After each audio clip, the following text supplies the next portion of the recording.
saya Siti Aisyah, DGP Angkatan 9 akan melakukan wawancara bersama Bapak ya, selaku Kepala Sekolah, di mana ini tugas modul 3.1 terkait tentang pengambilan keputusan di dalam kebajikannya Bapak. Baik, kita mulai saja Bapak ya. Terlebih dahulu mungkin Bapak perkenalan dulu. Nama saya Rio Nudin, saya Kepala SDN Stasiun Kayak Mayang, Kecamatan Lembar, Kabupaten Bogor Barat. Baik, terima kasih. Ya, pertanyaan begini Bapak. Selama ini Bapak menjadi kepala sekolah itu dalam mengidentifikasi kasus-kasus yang merupakan dilema etika atau bujukan itu moral seperti apa Pak? Sebenarnya aturannya sudah cukup jelas ya. Jadi ketika itu berbicara tentang dilema etika di sana, kita terjebak antara benar salahnya sudah cukup jelas. Jadi kasus itu ada yang salah dan ada yang benar. Namun ketika masuk ke bujukan moral itu ada ambigu antara benar dan benar ya. Jadi untuk menentukan suatu pihak itu salah itu sangat sulit gitu. Nah, jadi itu paling gampang kalau bujukan moral itu dua-duanya benar. Kalau dilema etika sangat jelas antara benar dan salah. Baik. Kemudian Pak, selama Bapak menjalankan Pak ya dalam mengambil keputusan di sekolahnya Bapak ini, terutama untuk kasus-kasus di mana ada dua kepentingan Bapak di sana yang sama-sama mungkin benar dan sama-sama mengandung nilai kebajikan. Nah, itu bagaimana pandangan Bapak seperti itu? Contoh kasus di rekan guru Ya, yang boleh tempat saya. Ya, boleh. Ya, untuk on time-nya memang agak ini ya, oleh satu pihak keluarga, mengantar anak dan sebagainya. Ya. Dan jarak rumahnya ke tempat tugas itu sekitar 25 kilo juga. Dan posisi mengantar anaknya juga berbanding berlawanan arah dengan tempat sekolah. Itu menjadi suatu hal yang sama-sama kita ketahui bahwa itu memang kategori bukan moral.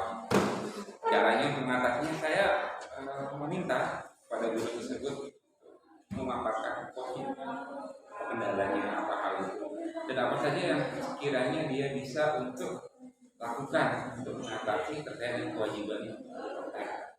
Jadi setelah itu kita gali pendapatnya dia, kemudian kita minta semacam kesepakatan tentang apa yang dia bisa capai, tentang hal yang dia ingin jalankan untuk solusi masalah itu. Jadi kita juga ruang agar sama-sama sekolah itu bisa berjalan.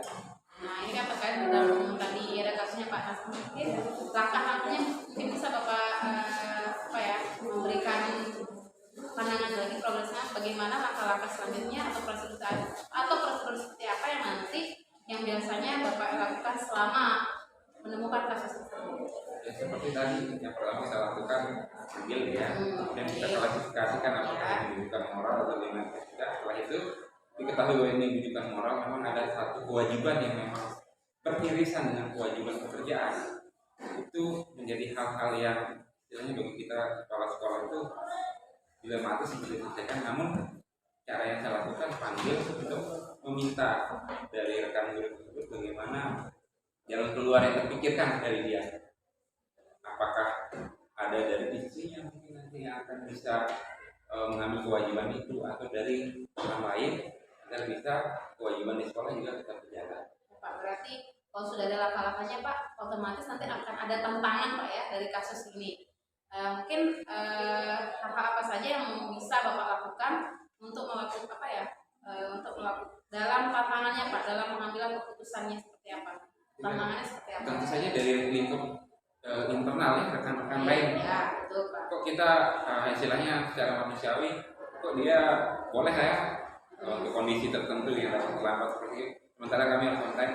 Tentu saja hal itu yang pertama kita lakukan memang bicara pribadi dengan yang bersangkutan, dan kemudian dengan komunitas sekolah, dengan rekan-rekan guru yang lain kita kerja, kita rapatkan agar bisa dipahami bersama bahwa masing-masing kita memang punya irisan-irisan tertentu dalam pekerjaan yang bisa membuat pekerjaan kita tidak bisa terlaksana dengan maksimal, pun kita akan melakukan namanya bagaimana jalan keluar yang bisa. Tentu saja untuk jalan keluar itu sepakati personal ya. Yang bersangkutan tidak akan saya libatkan ke rapat secara resmi untuk teman-teman terlibat karena ini menyangkut pribadi personal. Tapi secara umum kita akan sampaikan bahwa ketika teman-teman ada permasalahan dan sebagainya tentang apa yang menjadi kewajiban, silakan disampaikan untuk kita Baik, jalan Pak. keluar. Ini saya rasa luar biasa sekali tanggapan Bapak terkait dalam pengambilan keputusannya. Berarti ketika Bapak ya ada kasus seperti itu dan ada tantangannya kemudian langkah-langkah yang Bapak ambil. Nah, ini kira-kira itu dijadwalkan atau bagaimana Pak dalam pengambilan keputusan itu untuk menyelesaikan masalah ini? Itu menarik ya. Ada yang bersifat Mungkin insiden. prosedurnya seperti apa Pak yang Bapak jalankan di sekolahnya Bapak itu? Ada yang bersifat insidensial. Nah, itu apa itu? Yang ketiga yang harus Ya. respon cepat. Ya.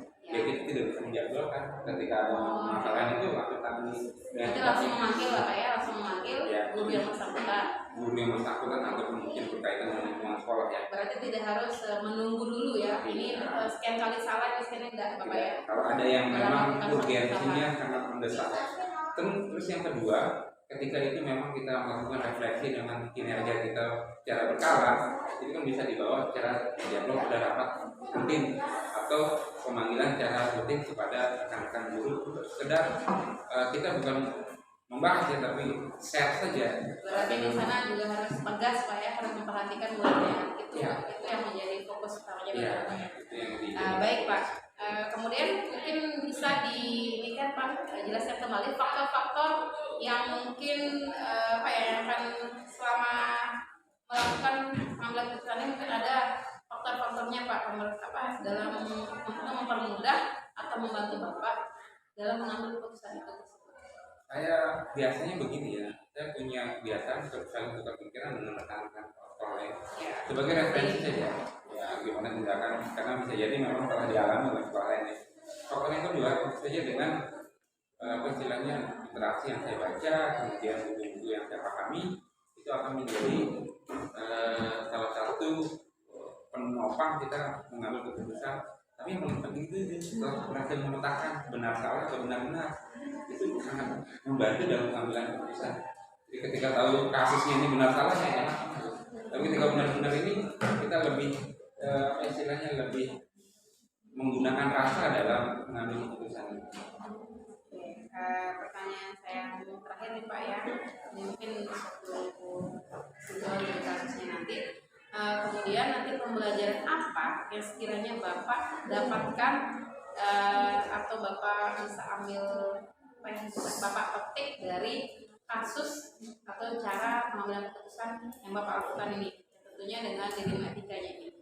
Kita bukan ini memberi label atau hakim terhadap perilaku orang, karena kita tidak tahu kehidupan atau apa yang mereka hadapi sebelum ke sekolah ya, dengan berbagai macam kewajiban sebagai anak, sebagai orang tua dan sebagainya. Dan di situ membuat kita lebih bijaksana ya. Jadi ketika mengambil keputusan berkaitan dengan nilai etika, saya mencoba untuk persuasif, personal, tapi hasilnya bagus loh. Jadi guru yang bersangkutan itu bisa memberikan tantangan ya. Setelah itu kita nggak bikin kompel dengan SKPM, dapat kemudian dia dapat tawaran sebagai kontributor. Berarti itu caranya apa ya untuk yang dilakukan bagaimana nanti gurunya itu lebih aktif lagi mungkin ya? Ya, setelah kita kasih dia ibaratnya kemudahan, kemudian kita tawarkan dia untuk eksistensi dirinya, ternyata itu jalan.